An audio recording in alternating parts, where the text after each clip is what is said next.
Eee, Selamat malam, Pak. Terima kasih sudah meluangkan waktu untuk kami. Sebelumnya mohon izin, Pak, wawancara ini akan kami record untuk keperluan dokumentasi dan penulisan laporan. Apakah Bapak tidak keberatan? Yap, boleh boleh. Baik, Pak, terima kasih. Perkenalkan, Pak, saya Runi bersama rekan saya, Mas Farhan, Widya, dan Mas Fauzi. Kami mahasiswa program studi informatika dari Universitas Amikom Yogyakarta. Pada kesempatan ini, kami juga ingin melakukan wawancara untuk mata kuliah kepemimpinan dan ingin menggali pengalaman Bapak sebagai tech lead web developer. Selama wawancara, kami akan bergantian mengajukan beberapa pertanyaan, jadi Bapak bisa jawab sesuai pengalaman Bapak maupun menurut pandangan Bapak aja. Untuk pembuka wawancara, boleh Pak untuk memperkenalkan diri secara singkat saja? Ya, oke. Terima kasih atas kesempatannya ya. Nama saya Muhammad Ibnu Lutfi Azhar.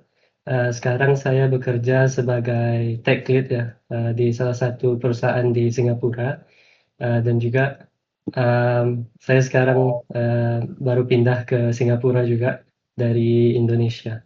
Ya. Baik Pak, terima kasih atas perkenalannya. Sebelum masuk ke pengalaman teknis nih Pak, saya mau tanya soal nilai kepemimpinan. Kalau menurut Bapak, apa arti integritas buat seorang tech lead di bidang web developer dan pengaruhnya ke cara Bapak memimpin tim itu seperti apa? Kalau integritas itu ya bagi saya berarti konsisten dalam kita, berucap atau membuat keputusan dan juga dalam kita, melakukan suatu tindakan. Dan juga, jujur dalam menyampaikan kondisi teknis apa adanya. Eee, saya merasa penting ya untuk selalu transparan, baik ketika situasi berjalan lancar, maupun ketika ada masalah. Contohnya, eee, waktu saya melihat ada risiko performa aplikasi atau potensi masalah keamanan, saya tidak menutupinya ya demi terlihat cepat atau demi mengejar target jangka pendek. Saya justru menyampaikannya ke tim dan juga ke pimpinan. Saya jelaskan risikonya dan juga, membuat diskusi untuk mencari, solusi bersama. Dampaknya, tim saya itu merasa lebih aman untuk terbuka dan juga, budaya kerja kita menjadi lebih sehat, karena orang tahu ya bahwa kejujuran dan tanggung jawab itu adalah, nilai utama dalam tim. Ya. Baik Pak. Lanjut ke pertanyaan selanjutnya. Untuk pertanyaan selanjutnya, kalau bicara soal integritas nih Pak, biasanya kan erat kaitannya dengan kejujuran, terutama soal kondisi dalam praktik kerja. Kadang ada situasi yang nggak ideal. Pernah nggak sih Pak, ada di situasi di mana harus jujur soal kondisi teknis, tapi dari kejujuran itu bisa berdampak ke deadline atau penilaian atasan. Waktu itu sikap seperti apa yang akan diambil? Pernah ya, ini sering terjadi juga dalam proyek atau dalam kita bekerja dalam tim ya. Misalnya saya pernah ada situasi di mana saya tahu bahwa suatu fitur ini nggak akan bisa stabil dipaksakan kalau kita ngikut deadline yang dikasih dari pimpinan. Dan kalaupun tetap dirilis, resikonya itu bisa, berdampak ke pengalaman pengguna, user experience dan juga, reputasi sistemnya. Dalam situasi seperti itu, saya tetap memilih jujur sejak awal ya. Saya sampaikan kondisi teknis secara jelas ke atasannya, saya jelaskan risikonya, saya jelaskan juga dampaknya terhadap timeline dan juga, kualitas dari fitur tersebut. Eee, namun saya nggak cuman menyampaikan masalah ya, saya juga harus membawa solusi. Misalnya, kita tawarkan, pengurangan fitur atau, membagi fitur-fitur ini untuk, dilakukan ke rilis-rilis, yang berbeda yang bertahap atau juga dihapus fitur-fiturnya itu.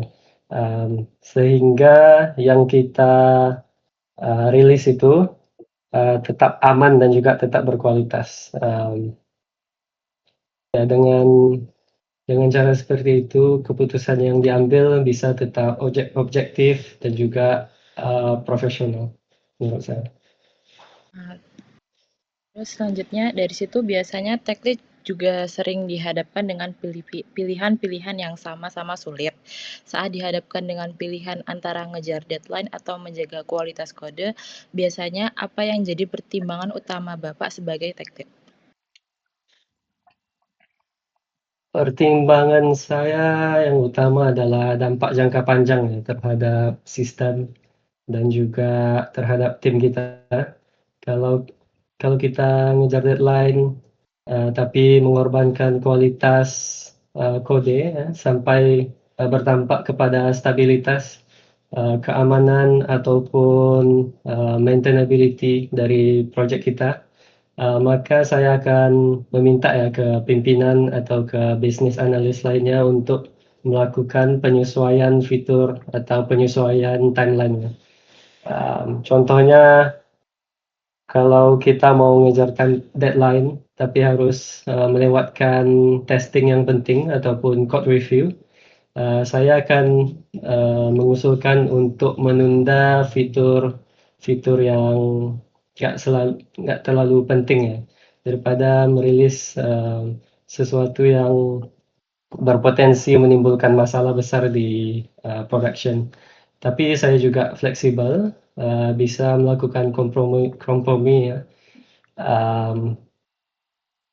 Ya, yang kalau komprominya itu masih dalam batas aman dan terkontrol, saya bisa juga menyesuaikan resikonya selama resikonya itu jelas dan juga bisa diperbaiki di lain hari.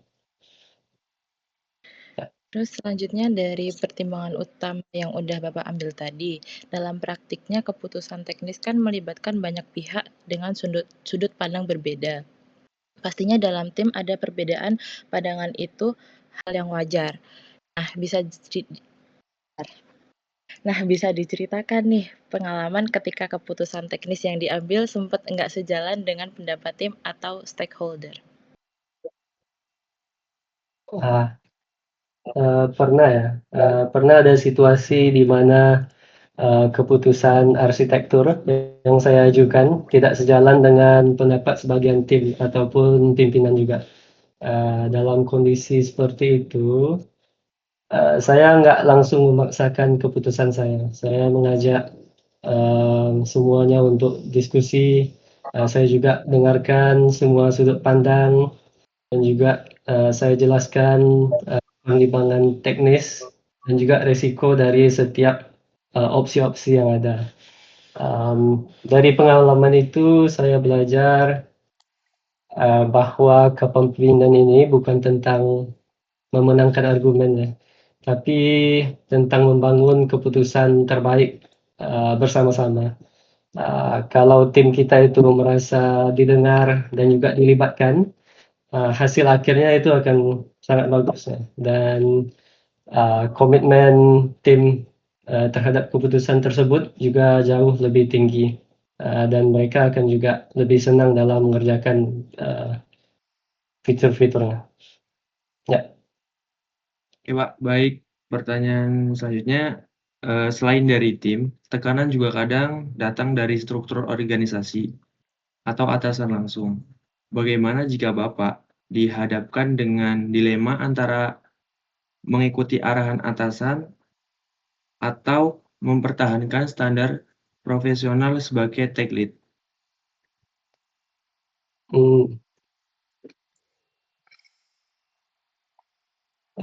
Kalau arahan dari atasan itu berpotensi menurunkan kualitas, menurunkan keamanan atau stabilitas sistem, saya akan mengkomunikasikan risikonya secara profesional dan juga berdasarkan fakta-fakta. Saya akan menjelaskan juga konsekuensinya dan juga menawarkan alternatif yang tetap mendukung tujuan bisnisnya tanpa mengorbankan kualitasnya.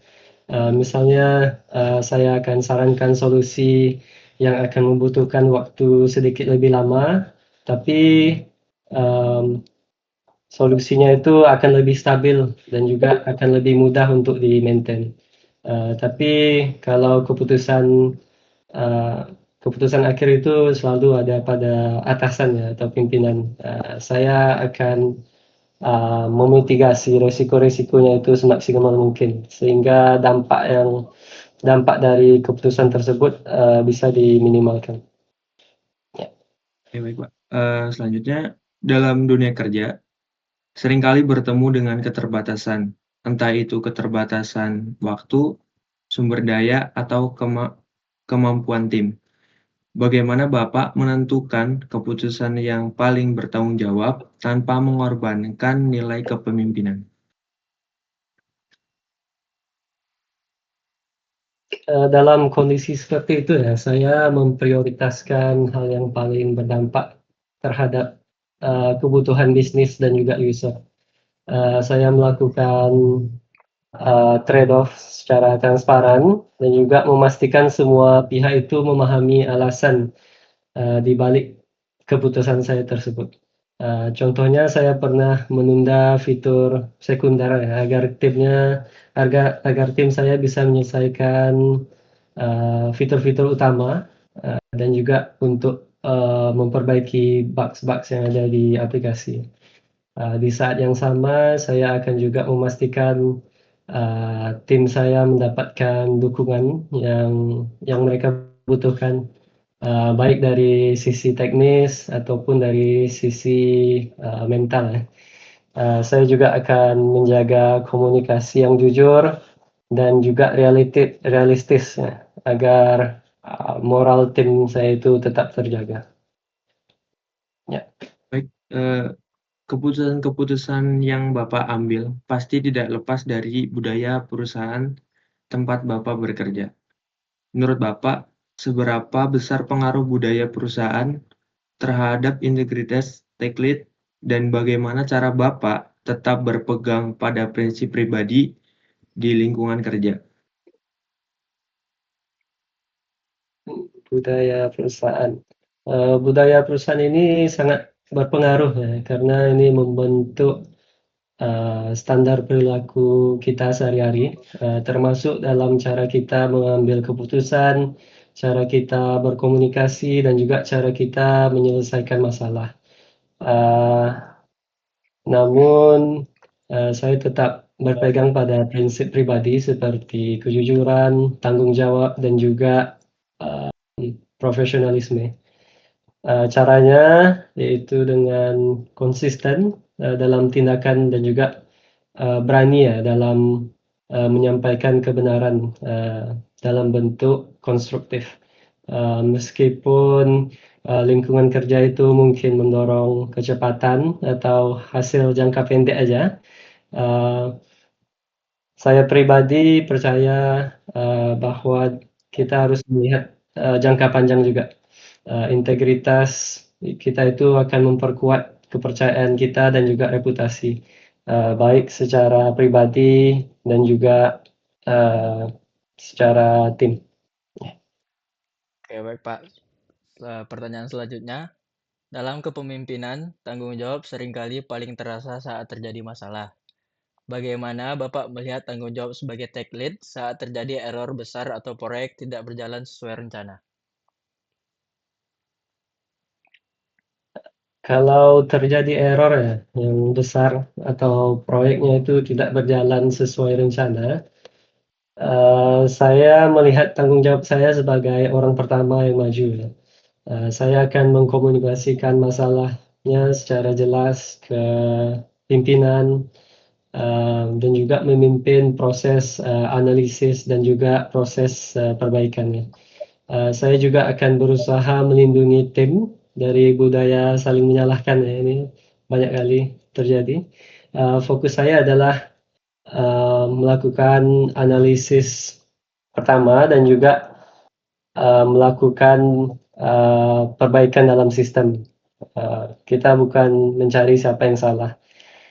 Dengan pendekatan ini, tim saya bisa belajar dari kesalahan dan sistem yang kita buat itu akan menjadi lebih stabil ke depannya.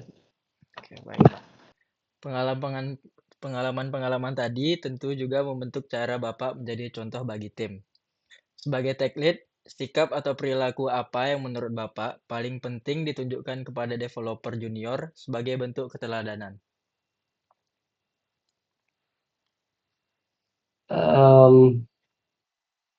Untuk junior developer, saya akan menunjukkan bahwa tanggung jawab atau keterbukaan terhadap feedback dan kemauan untuk terus belajar adalah hal yang sangat penting. Contohnya, saya akan tunjukkan kalau saya bikin kesalahan ya. Saya akan tunjukkan ke depan tim ya, menunjukkan bagaimana cara memperbaikinya secara profesional. Dan saya mau tunjukkan juga kalau kita buat kesalahan itu sangat wajar ya, karena kita semua itu manusia. Yang terpenting adalah bagaimana cara kita belajar dari kesalahan tersebut, bagaimana cara kita memperbaikinya, dan juga berusaha untuk tidak mengulanginya. Ya. Oke. Sebagai pertanyaan terakhir dan penutup ini, dari seluruh pengalaman memimpin tim sejauh ini, nilai kepemimpinan apa yang paling Bapak pegang sampai sekarang, dan kenapa nilai tersebut menjadi yang paling penting? Nilai kepemimpinan yang paling saya pegang itu adalah kepercayaan ya, karena kalau tim kita merasa dipercaya, mereka akan merasa aman, mereka akan lebih terbuka dalam berkomunikasi, akan lebih berani dalam menyampaikan masalah, dan juga mereka akan lebih bertanggung jawab terhadap pekerjaannya. Dengan adanya kepercayaan, kolaborasi kita itu menjadi lebih sehat. Kalau ada konflik bisa kita selesaikan secara dewasa ya, dan juga kualitas kerja itu bisa meningkat. Ya, itu bagi saya kepercayaan adalah fondasi yang utama dalam kepemimpinan yang efektif. Baik, Pak, seluruh pertanyaan dari kami sudah selesai. Terima kasih atas waktu dan ketersediaan Bapak untuk berbagi pengalamannya serta pandangannya terkait kepemimpinan sebagai tech lead. Semoga Bapak selalu diberikan kelancaran dalam beraktivitas dan pekerjaan. Selamat malam dan selamat beristirahat, Pak. Terima kasih. Amin. Makasih, Terima Pak. kasih. Terima kasih.